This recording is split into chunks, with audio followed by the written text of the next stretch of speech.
Olá, você que está aí do outro lado, bem-vindo ao Odisseia Filosófica.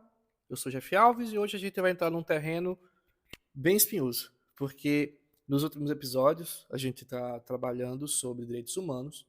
A gente já passou pela história dos direitos humanos, pela definição, pela internacionalização, pela fundamentação filosófica e agora chegou a hora de fazer a pergunta que todo mundo já poderia estar fazendo com base naquilo que a gente vem conversando.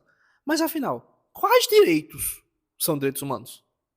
Quando a gente fala de direitos humanos, quais direitos são esses? Porque, pensa comigo, se você me perguntar, tortura é uma violação dos direitos humanos? Eu vou te responder na hora, claro que é. Mas se você me perguntar, ter acesso à internet é um direito humano? Aí a coisa vai complicar um pouquinho, né? E olha que interessante. Em 2016, a Assembleia Geral da ONU reconheceu o acesso à internet como direito humano. Em 2022, foi a vez do direito a um meio ambiente saudável. Então, está tudo virando direito humano? Porque se tudo vira direito humano, será que a gente não corre o risco de esvaziar o próprio conceito de direitos humanos? É como aquela velha história: se todo mundo é especial, então ninguém é especial. Os filósofos chamam isso de inflação de direitos humanos, e é exatamente sobre isso que a gente vai conversar hoje. Então, fica comigo, porque hoje a gente vai entender quais são as grandes famílias de direitos humanos, porque nem toda injustiça é uma violação de direitos humanos, como evitar essa inflação de direitos humanos e o que o futuro nos reserva quando falamos de novos direitos. Vamos nessa? Então, vamos começar do começo. A pergunta que abre esse episódio parece simples, mas ela é capaz de travar um debate internacional por anos. E ainda vai continuar havendo esse debate por anos. Quais direitos pertencem à lista de direitos humanos? Olha, você pode estar pensando, Jeff, mas isso não está resolvido? Não é só olhar na Declaração Universal e pronto?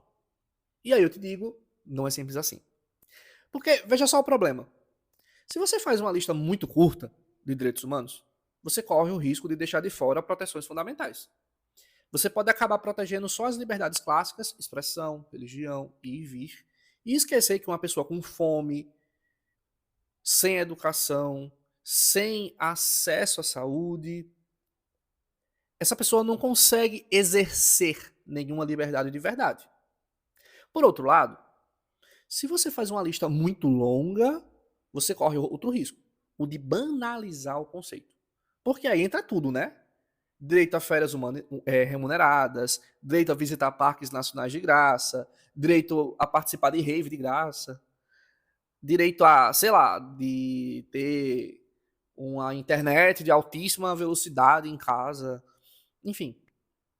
Olha, não é que essas coisas não sejam importantes, mas será que tudo que é importante precisa ser chamado, precisa ser considerado de direito humano? Essa é a tensão que a gente vai explorar hoje.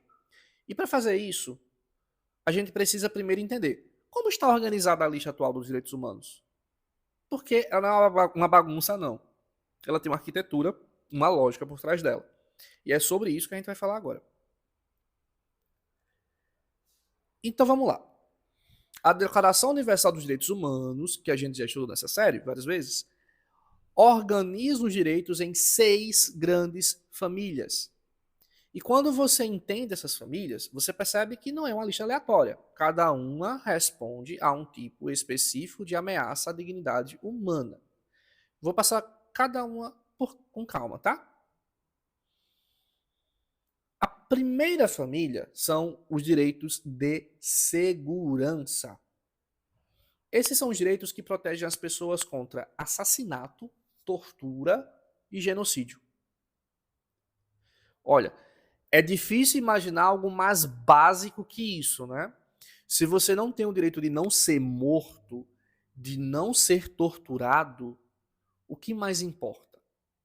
Esses direitos protegem a integridade física e a vida das pessoas. São o chão de tudo. E repara, eles são chamados de direitos de segurança porque o que eles fazem é criar uma proteção ao redor da pessoa. Uma espécie de escudo que diz: você não pode fazer isso com esse ser humano. A segunda família são os direitos de devido processo legal.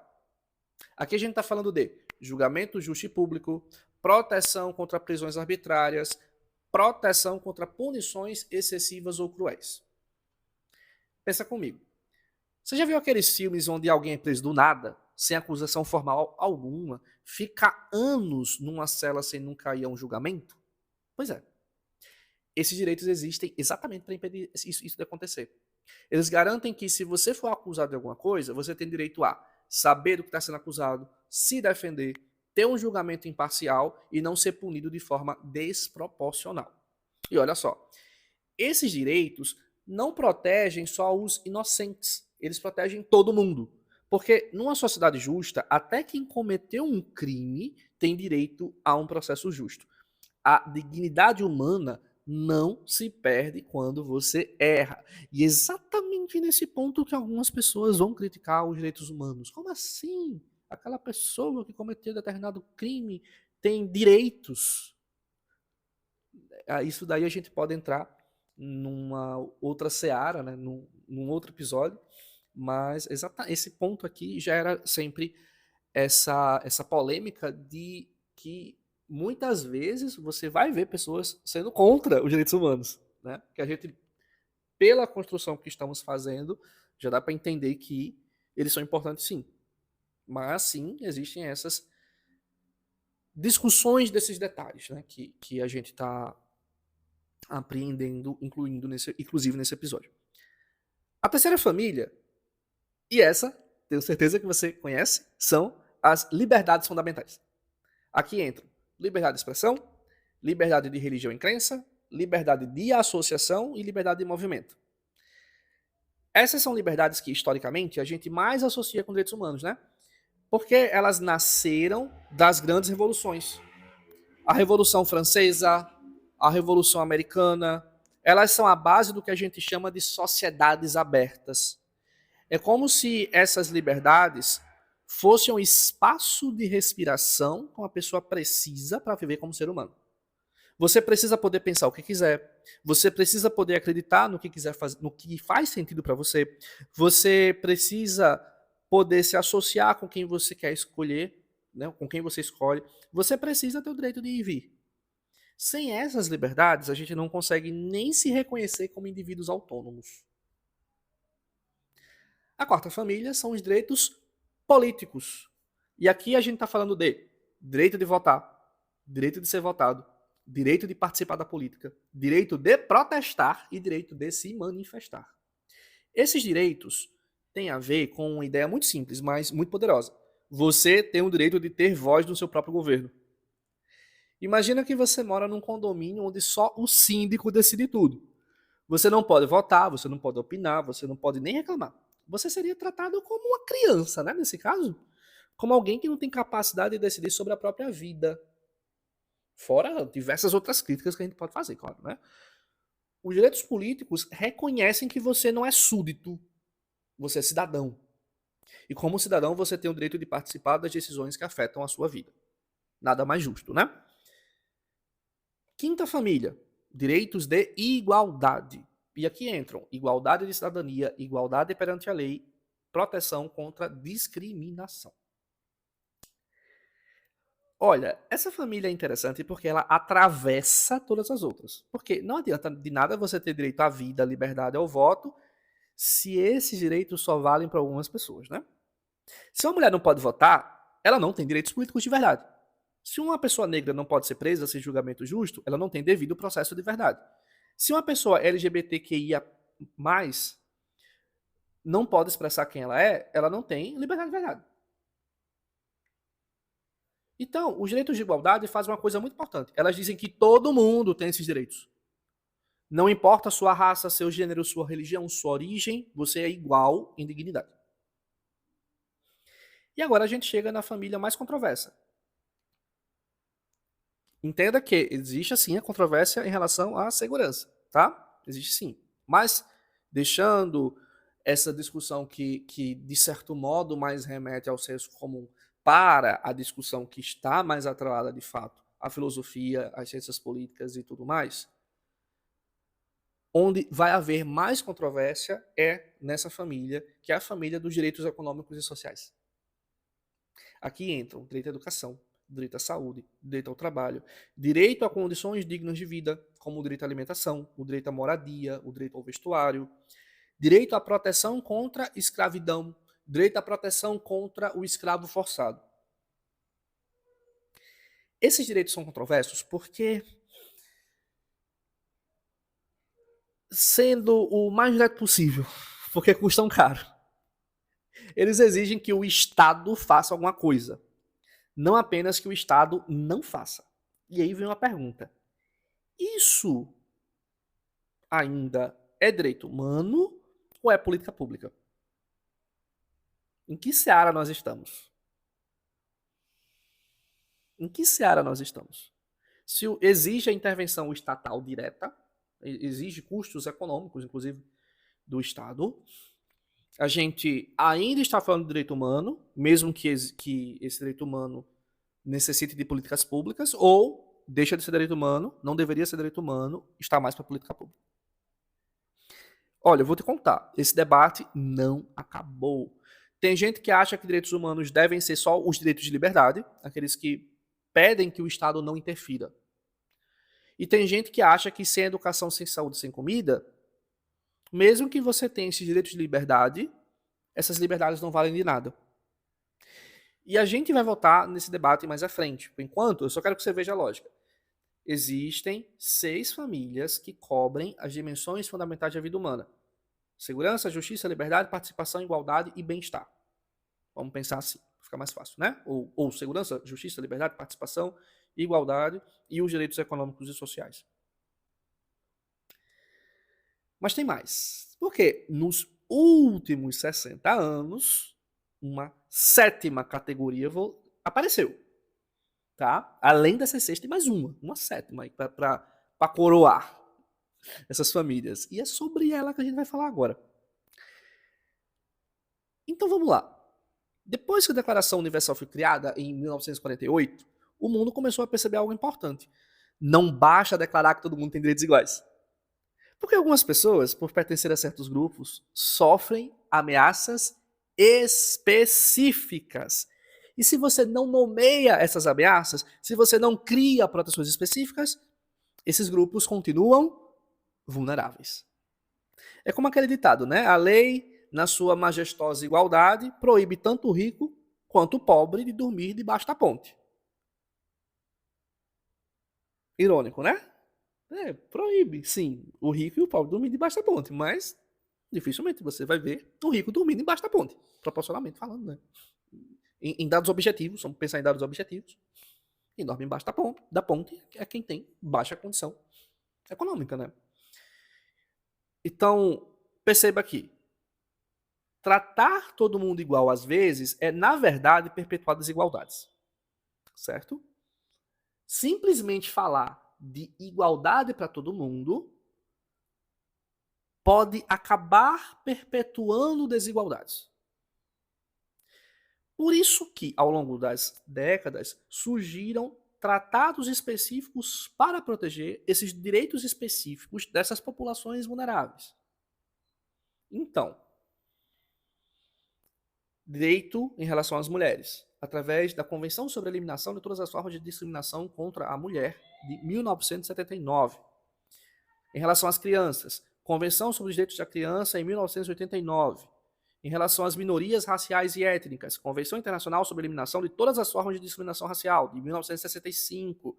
Em relação às pessoas com deficiência, Convenção sobre os Direitos das Pessoas com Deficiência, de 2007. Em relação aos povos indígenas, Declaração sobre os Direitos dos Povos Indígenas, de 2007. Por que isso foi necessário? Porque os riscos não são iguais para todo mundo. Pensa comigo, uma mulher corre riscos específicos que um homem não corre. Violência doméstica, por exemplo. Ou a questão da escolha reprodutiva. Ou o tráfico de mulheres e meninas para exploração sexual. Você pode até dizer, mas existem também riscos que são inerentes ao homem. Você pode pensar isso. Mas vamos pensar em dados objetivos. Objetivamente falando, esses maiores riscos acontecem com mulheres. Então, não basta dizer todo mundo tem direito à segurança. É preciso dizer as mulheres têm direito a viver sem violência doméstica. E o Estado tem a obrigação de protegê-las dentro de casa, não só na rua. Mudou a forma de falar, né? Sobre direitos humanos agora. Quando a gente fala de população vulnerável. Estão percebendo a mudança de tom. Você precisa também de uma intervenção do Estado, nesse caso aqui. O mesmo que eu falei para as mulheres também vai valer para todas as outras questões que eu coloquei. Crianças, minorias raciais, minorias étnicas, pessoas com deficiência, povos indígenas. Então, por exemplo, para crianças precisam de proteções especiais porque são vulneráveis de formas específicas. Crianças são vulneráveis ao abuso sexual. Crianças são vulneráveis à exploração do trabalho infantil, à negligência familiar. Povos indígenas enfrentam ameaças únicas. Perda de território, destruição da cultura, violação de modos de vida ancestrais. Agora, aqui surge, né, uma questão filosófica importante. Se direitos humanos são direitos de indivíduos, tá? Direitos humanos são direitos individuais. Como é que direito de grupo pode ser direito humano? Se direito humano é individual, tá?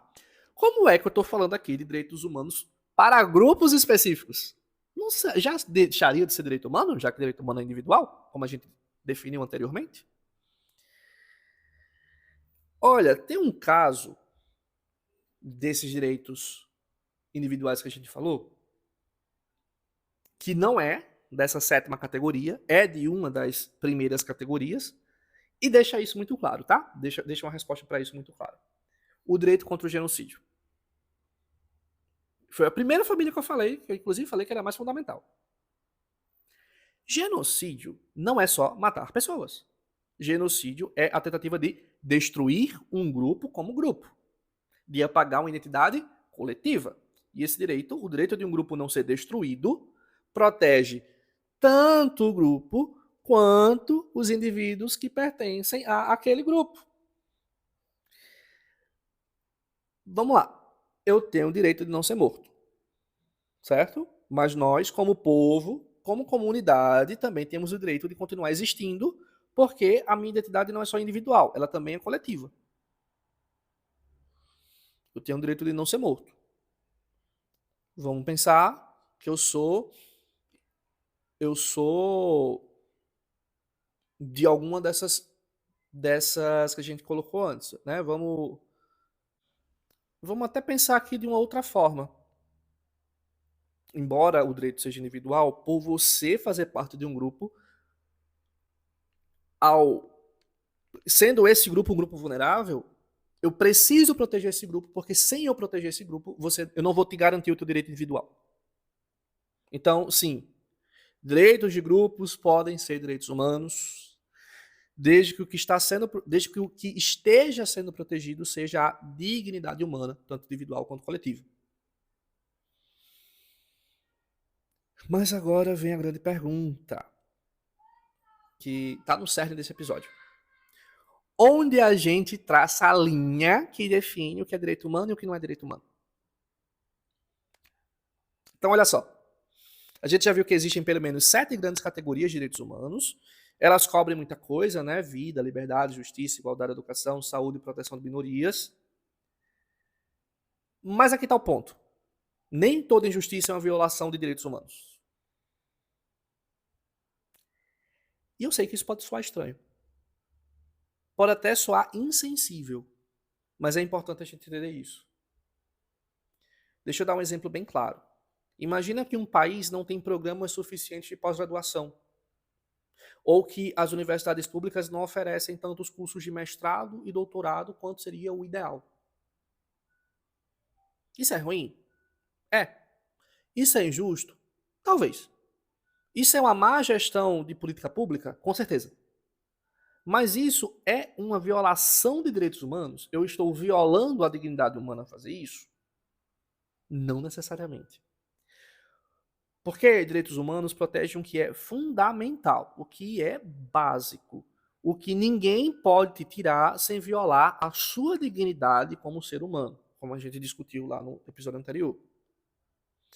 É como a diferença entre algo que é necessário e algo que é um luxo. Eu tô lembrando aqui um pouquinho de Epicuro, né? Vou falar isso. Que ele vai fazer as distinções entre coisas que são necessárias, coisas que não são necessárias, enfim, né? Mas é como a diferença entre uma necessidade e um luxo. Você precisa de comida. Você não precisa de caviar. Você precisa de moradia. Você não precisa de uma mansão. Certo? É o necessário que precisa ser protegido, vamos dizer assim, né?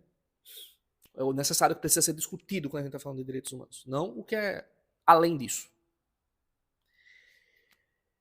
Olha, eu não estou dizendo que só o básico importa. Tá? Não estou sendo tão epicurista assim desse episódio. Eu estou dizendo que nem tudo que importa é direito humano. Outro exemplo. Imagina que um país tenha poucos advogados. Ou que tenha um sistema tributário ineficiente. Ou que não cuide bem das estradas. Qualquer semelhança com a realidade é só coincidência, tá? Mas em relação a estradas e sistema tributário. Tudo isso são problemas? Sim. São questões de justiça? São. Mas são violações de direitos humanos? Não. Porque direitos humanos não são qualquer coisa que seria bom ter. Ou direitos humanos não seria qualquer coisa que fizesse o bem para a maioria de pessoas daquele país, enfim. Eles são aquilo sem o qual você não consegue viver uma vida minimamente digna. Ainda que sim, a gente poderia discutir que com poucos advogados, ou com um sistema tributário ineficiente, ou um Estado que não cuida bem das estradas, algumas coisas, por tabela, não vão ser tão bem alcançadas, né? Por exemplo, se não há um retorno dos impostos para a questão da saúde, a saúde vai ser mais precária. Você mora numa cidade muito longe da capital, o hospital fica na capital por conta dessa distribuição de recursos da saúde. Você tem um familiar que necessita de um atendimento médico de urgência, que não pode ser feito naquele lugar, e você precisa se locomover até a capital, e nessa locomoção até a capital a estrada está muito ruim, de modo que, por conta da estrada estar muito ruim, vamos nesse exemplo aqui hipotético, acontece uma fatalidade. Se tivesse uma estrada boa, talvez a pessoa tivesse sido socorrida a tempo. Mas como a estrada estava muito ruim, a pessoa acabou falecendo. Vou colocar assim. Tá? Sim, entendem? Você gerou aí você gerou uma problemática, sim, mas não é algo tão direto, tão fundamental, tá? A gente poderia dizer que acabaria sendo, de certo modo, secundário e não central à discussão. O central é o acesso à saúde, vamos colocar assim, e o direito de ir e vir. Não estou dizendo que a questão de termos estradas boas, né, de termos um excelente retorno para a saúde do que a gente paga de imposto seja ruim. Não é, muito pelo contrário, tá? Mas não seria exatamente uma violação de direitos humanos, porque não é exatamente uma violação da dignidade humana. Ainda que por tabela isso poderia gerar isso, né? De um modo secundário, vamos colocar assim. Novamente, direitos humanos não são qualquer coisa que seria bom ter, são aquilo sem o qual você não consegue viver uma vida minimamente digna. E é aqui que entra o grande problema moderno, porque hoje em dia muita gente quer transformar tudo em direito humano. E aí o que acontece? Acontece o que os filósofos chamam de inflação de direitos humanos. E é sobre isso que a gente vai falar agora. A gente conversou lá no início, a gente vai tocar nesse ponto agora. Então vamos lá. Inflação de direitos humanos. Termo foi cunhado pelo filósofo Maurice Cranston, lá nos anos 1970, e a ideia é bem simples. Quando você imprime dinheiro demais, o dinheiro perde valor, certo? A gente sempre tem essa ideia economicamente falando. que a gente chama até de inflação econômica, né? Todo mundo tem mais dinheiro, mas ninguém consegue comprar mais coisa com ele, por conta dessa inflação. A mesma coisa pode acontecer com direitos humanos. Se tudo vira direito humano, então nada é realmente especial. A moeda dos direitos humanos se desvaloriza, indo além dessa analogia, né? E olha, isso não é só uma coisa hipotética, porque acontece na prática mesmo. Porque hoje em dia todo movimento político quer que sua causa seja reconhecida como direito humano. Eu entendo o porquê. Novamente, naquele exemplo que eu falei da estrada que fez com que alguém morresse, né? É justificável essa discussão, por exemplo.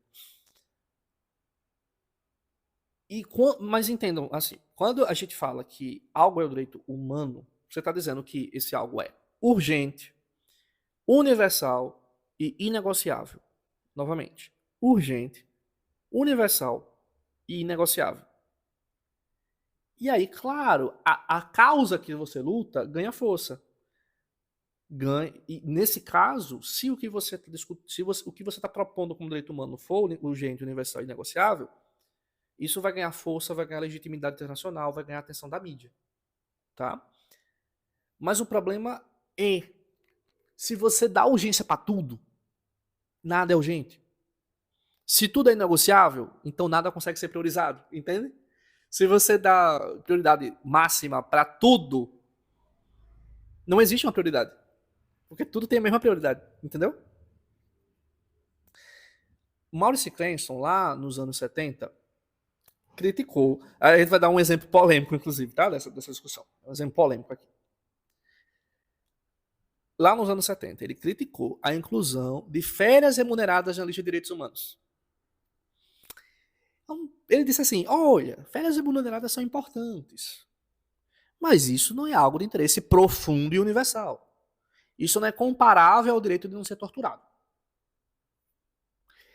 Olha, ele tem um ponto aqui, tá? Ele tem um ponto. Porque se você coloca férias remuneradas no mesmo patamar que o direito de não ser escravizado, você não está elevando as férias. Você, de certo modo, está rebaixando o direito contra a escravidão. Então, a pergunta é, como é que a gente evita essa inflação?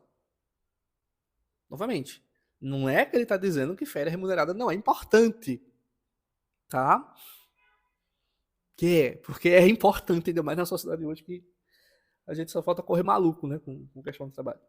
Não é que não seja importante, mas será que ela tem o mesmo peso que alguém ser torturado, que haver um genocídio, entende? É mais nesse sentido que a gente tá, que a discussão acontece sobre direitos humanos. Como é que a gente evita essa inflação que a gente está discutindo aqui? E é aqui que os filósofos começaram a propor critérios, testes, filtros para decidir o que deve ou não entrar na lista de direitos humanos. E esses critérios são bem interessantes, por sinal. Vamos ver cada um com calma aqui. São 4, já adiantando. São 4 critérios. Então, para evitar a inflação de direitos, os filósofos propuseram que um direito, para ser reconhecido como direito humano, precisa passar por alguns testes. E eu vou acrescentar, ou melhor, apresentar esses 4 critérios principais. Bora junto. Respira comigo. Vamos mais a uma camada aqui do que a gente está discutindo hoje, tá? O primeiro critério é: o direito precisa proteger algo de importância profunda e universal. Não basta ser algo que seria legal ter. Tem que ser algo fundamental para a dignidade humana. Por exemplo, direito à vida. Direito à vida é legal de ter? Com certeza. É fundamental para a dignidade humana? Com certeza, porque sem vida nada mais importa. Direito à liberdade de expressão é legal de se ter? Com certeza. É fundamental para a dignidade humana? Com certeza. Porque sem liberdade de expressão, você não consegue participar da vida pública, você não consegue se defender, você não consegue ser reconhecido como uma pessoa autônoma, inclusive. Direito a ir para baladas de graça. Sei lá, vamos botar uma coisa assim. Direito a visitar circos de graça. A visitar teatros de graça. É fundamental para a dignidade humana? Provavelmente não. Porque isso não é fundamental para a sua dignidade. Deu para entender? Então, o primeiro filtro é importância extrema. Segundo critério, o direito precisa responder a uma ameaça que seja grave e comum. Ou seja, não basta o bem ser importante, ele também precisa estar sob risco real. É como um seguro, sabe? Você não faz seguro contra coisas que nunca acontecem. Você faz seguro contra riscos reais. Inclusive, quanto maior o risco, mais caro vai ser esse seguro, inclusive, né? Então, novamente, direito contra a tortura. Direito contra a tortura. É um risco real a tortura? Sim. A tortura é um risco real, inclusive uma ameaça muito presente, muito constante em muitos países. Em alguns países, né? Direito contra o genocídio? Também. Também. Porque, infelizmente, a história mostra que grupos inteiros são atacados de forma sistemática. Direito a, sei lá, deixa eu inventar aqui uma coisa. Direito a não ser atacado por extraterrestres. Não. Porque isso não é uma ameaça comum. Pelo menos até então, né? Sei lá, vai que. Vai que eu gravei esse episódio na hora que eu lancei aconteceu. Não sei. Mas, brincadeiras à parte, não é uma coisa que acontece com frequência, né? Não é um risco real. Não é um risco real. Então, por não ser uma ameaça comum, não seria o direito humano, né? Então, o segundo filtro é ameaça grave comum. Certo? Terceiro critério. Polêmico. Vamos novamente para um critério polêmico, mas importante. O direito precisa ser viável. Ou seja, não adianta criar um direito que ninguém consiga cumprir, que nenhum país consiga cumprir. Estranho, né? Estranho. É que assim, é como você dá uma ordem possível. Se você diz para alguém, você vai voar até a lua usando seus braços. Você não tá dando uma ordem, você tá dizendo uma bobagem, né? Não faz sentido. Lembrando de um amigo meu bêbado com a namorada que no auge assim do álcool ele estava pensando que ele conseguiria atravessar de Natal à África a nado, né? Assim, é uma coisa que surgiu ali do álcool. O direito dele ter a liberdade de ir nadando para a África, né? Não faz sentido, né? Não faz sentido. Ou entenda, não é que direitos humanos devem ser fáceis de cumprir. A discussão não é essa. Significa dizer que eles precisam estar dentro do possível.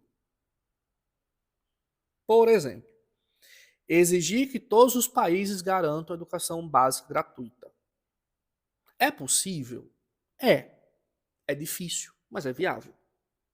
Exigir que todos os países garantam uma renda mínima de $10.000 por pessoa. Seria ótimo, né? Inclusive. Adoraria. É possível, né?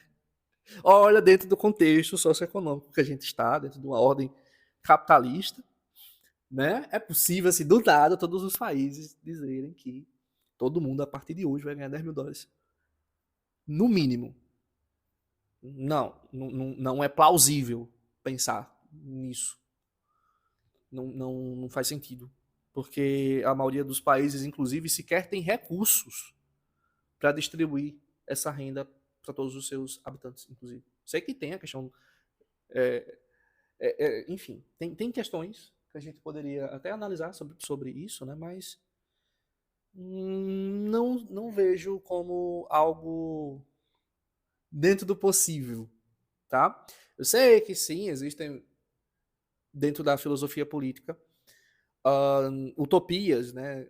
A imaginação de sociedades onde os recursos seriam compartilhados e tudo mais, né? Vamos pensar dessa forma, mas entra no campo das utopias, né? Entra no campo das utopias, de coisas que não são, que talvez até pudessem ser possíveis se houvesse uma distribuição dessas rendas que ficam concentradas em pessoas super ricas, né? Mas também você não acha que ela ia abdicar, né? Ela ia sair distribuindo o que é dela. Não faz não é plausível. Não é plausível. Tá? Dentro do contexto político e econômico que a gente tá. Social, político, econômico, enfim. E o quarto critério é o direito não pode impor encargos maiores do que o necessário. Outra coisa polêmica, né? Ou seja, o que ele exige dos estados precisa ser proporcional ao bem que ele protege. Ele não pode exigir mais do estado do que o bem que ele visa proteger. É como medicar alguém. Você não dá quimioterapia para curar uma unha encravada, né? Você usa um remédio, um medicamento proporcional ao problema, né? Inclusive, unha encravada, talvez use alguma coisa ali para não infeccionar tudo mais, mas precisa, né? Remover aquela pedaço ali que está encravando a unha. Inclusive, a gente até poderia até brincar aqui com o conceito de saúde, de modo que mais importante do que você medicar, que é importante, é você prevenir, né? É você ter a promoção à saúde, é você ter estratégias de prevenção e tudo mais. Ao invés de focar apenas no modelo do tratamento, que é importante, né? Mas você precisa também focar nessas outras ações que visam a prevenção e tudo mais. E essa discussão de saúde pública acaba englobando aqui a discussão de direitos humanos. Mas vamos dar um exemplo em relação a esse quarto critério, que é de não impor encargos desproporcionais. Exigir que o Estado não torture tem muito, é desproporcional, é muito encargo, é muito, né, custoso. Não. Encargo baixo, é só não fazer. Exigir que o Estado construa hospitais para todos. Encargo alto, mas proporcional, porque saúde é fundamental para todos. Certo? Saúde é fundamental para todos. Não é algo impossível. Não é algo impossível. Exigir que o Estado dê a cada cidadão um carro novo todo ano. Novamente, seria muito bom, mas desproporcional. O encargo é absurdo em relação ao benefício. Inclusive, se todo mundo tivesse o carro, imagina o nível de poluição, né, como ficaria se esses carros fossem a combustão. Vamos pensar assim, né? Então, quarto filtro, proporcionalidade, né? Revisitando quais são os filtros para que algo seja considerado um direito humano,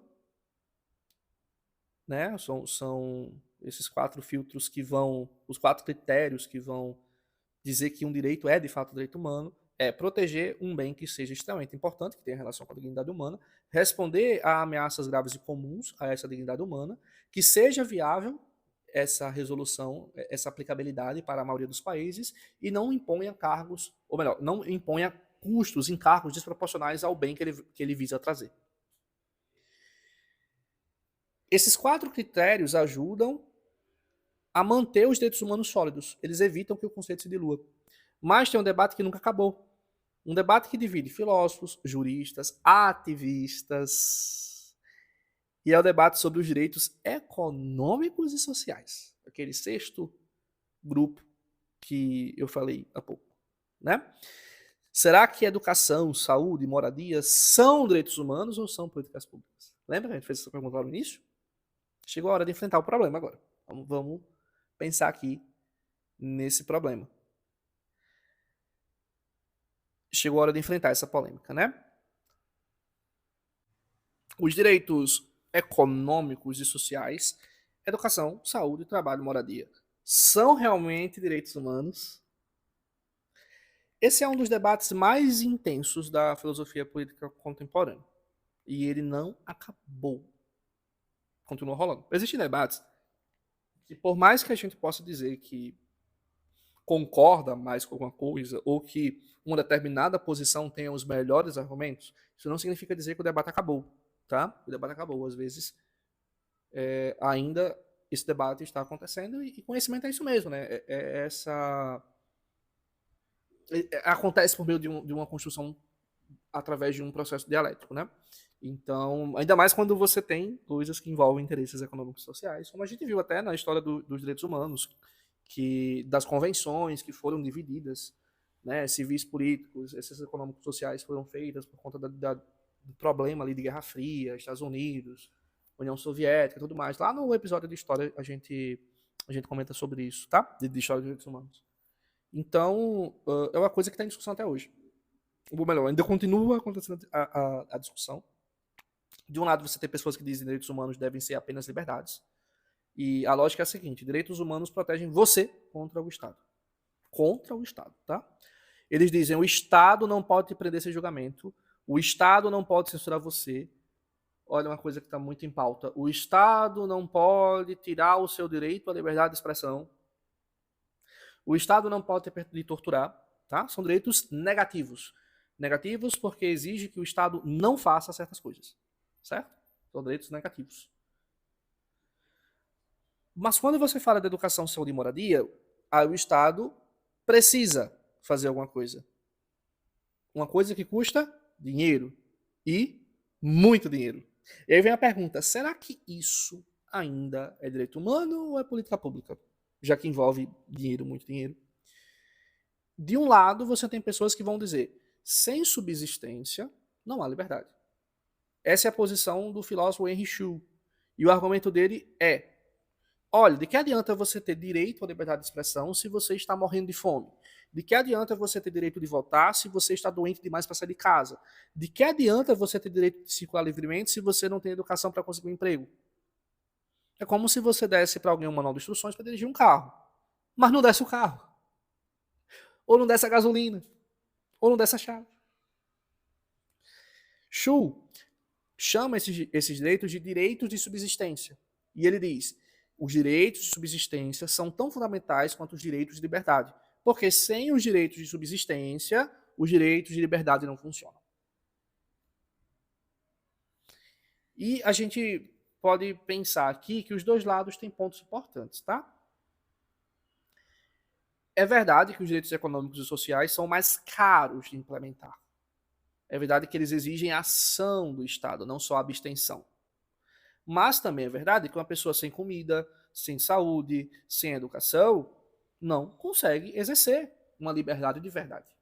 Imagina uma pessoa sem comida, sem saúde, sem educação, atravessada por interseccionalidades de raça, de cor, ou de raça, de gênero, orientação sexual. Então, né?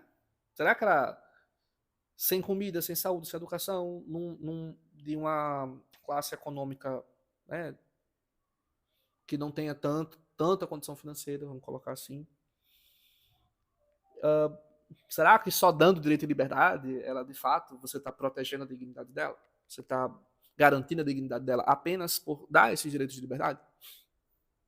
Ou será que de fato você precisa ter esses direitos de subsistência para garantir essa liberdade dessas minorias, desses grupos vulneráveis?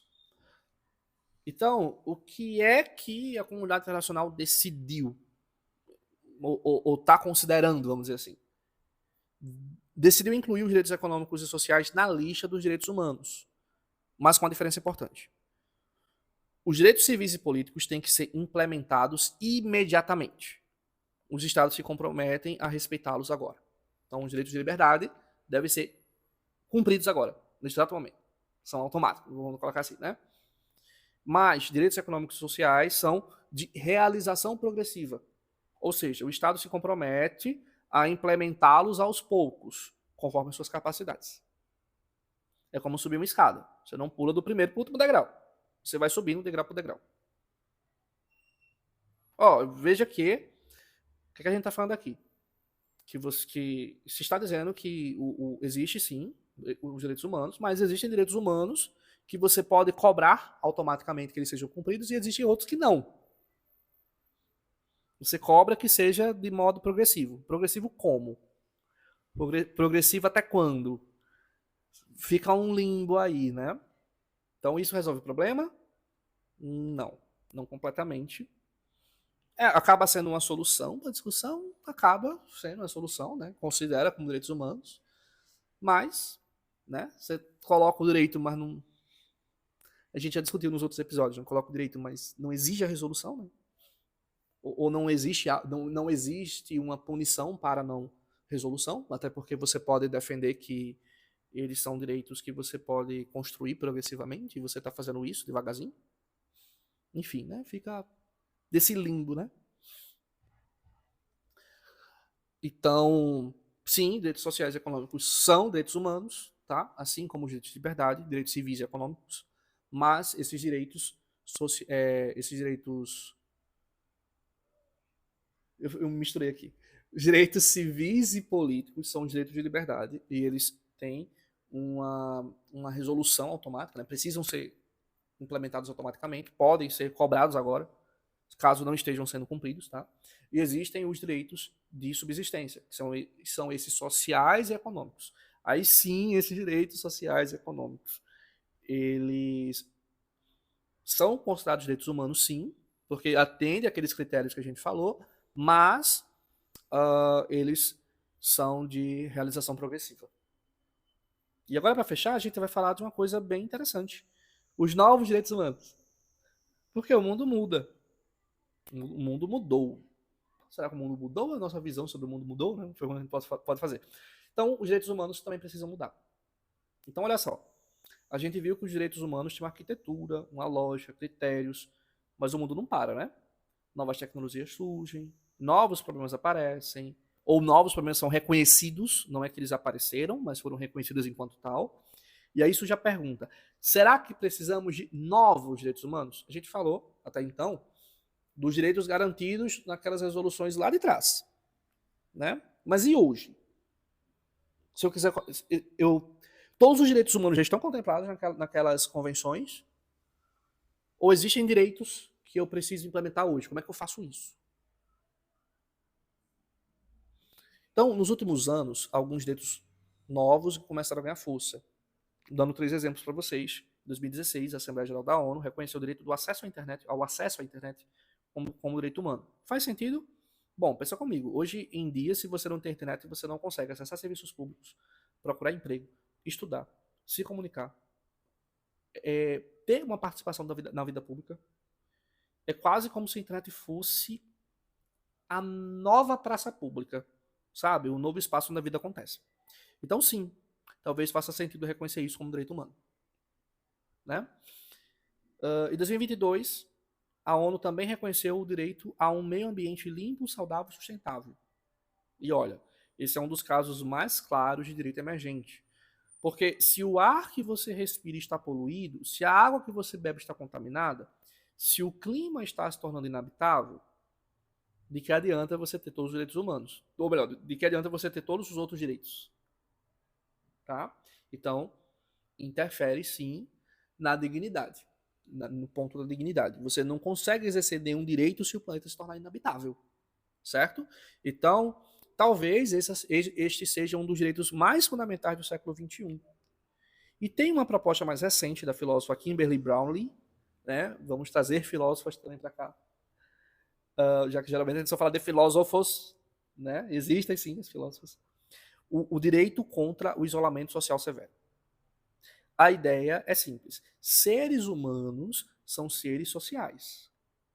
Seres humanos precisam de conexão, precisam de pertencimento. E quando alguém é privado disso, seja por prisão solitária, seja por exclusão social, seja por abandono, isso causa danos profundos, danos comparáveis à tortura. Então, talvez a gente precisa reconhecer você tem o direito a não ser deixado completamente sozinho. Inclusive, é um direito que a gente até poderia pensar em relação às pessoas idosas, né? Que que acabam muitas vezes ficando sozinhas e no Japão existe aquele fenômeno onde mulheres idosas acabam cometendo crimes, a maioria são mulheres idosas, né? Acabam cometendo crimes porque estão praticamente isoladas, abandonadas pela sociedade e cometendo crime na cadeia. Ela tem acesso à socialização, à saúde e a outras coisas que ela, em liberdade, não tem. Então, a gente deu 3 exemplos de direitos emergentes. E olha, nem todo mundo concorda que esses 3 são direitos humanos, tá? Aí fica o exercício para vocês. Esses 3 direitos comportam aquelas 4 dimensões que a gente falou, né? Ele realmente tem a ver com a questão de dignidade. Então, esses 3 direitos, né? Direito de ter internet, direito a um meio ambiente saudável, vamos colocar assim, o direito a não se isolar socialmente, São direitos que protegem um bem extremamente importante, protegem a dignidade, são direitos que respondem a ameaças graves e comuns, são direitos que são viáveis para a maioria dos países e são direitos que não impõem cargos desproporcionais ao bem que eles visam trazer. Bom, o debate continua, né? Assim deve ser, porque os direitos humanos não são uma lista fechada, são uma resposta viva ao desafio de cada época, né? E nesse fechamento, né, a gente viu hoje os direitos humanos, que esses direitos não são uma lista aleatória, tem uma arquitetura, tem uma lógica. Viu 6 grandes famílias de direitos humanos: segurança, devido processo, liberdades, direitos políticos, igualdade, direitos econômicos e sociais, e a 7ª família, o direito de grupos vulneráveis, o direito de minorias. E a gente também entendeu que nem tudo é violação de direitos humanos e que existe o risco de inflação. Quando tudo vira direito humano, nada é realmente especial. A gente viu os 4 critérios para reconhecer o direito humano: importância extrema, ameaça grave comum, viabilidade e proporcionalidade. E a gente mergulhou no debate sobre direitos econômicos e sociais. Será que educação e saúde são direitos humanos ou são políticas públicas? Né? E por fim, a gente olhou para frente. Novos direitos estão surgindo: internet, meio ambiente, proteção contra o isolamento. E o debate ainda não acabou, e nem deve acabar, porque os direitos humanos não são a verdade eterna gravada em pedra. Eles são uma construção humana, uma tentativa de proteger o que é mais fundamental em cada época. Então, fica aqui a pergunta, você refletir: quais direitos você acha que deveriam ser direitos humanos e o que você está disposto a fazer para protegê-los? Esse foi mais um episódio do nosso Odisseia Filosófica. Se você gostou, compartilha com alguém, deixa um comentário e, se quiser, pode deixar teu comentário no teu player de podcast ou lá no meu Instagram também, @Odisseia Filosófica também. Quiser, manda o DM falando o que você achou do episódio, tá? Deem seus feedbacks, que aí a gente vai deixando no ritmo e nos temas, né, que vocês mais solicitam pra gente, tá? Então, abraço e até a próxima jornada. Tchau, tchau.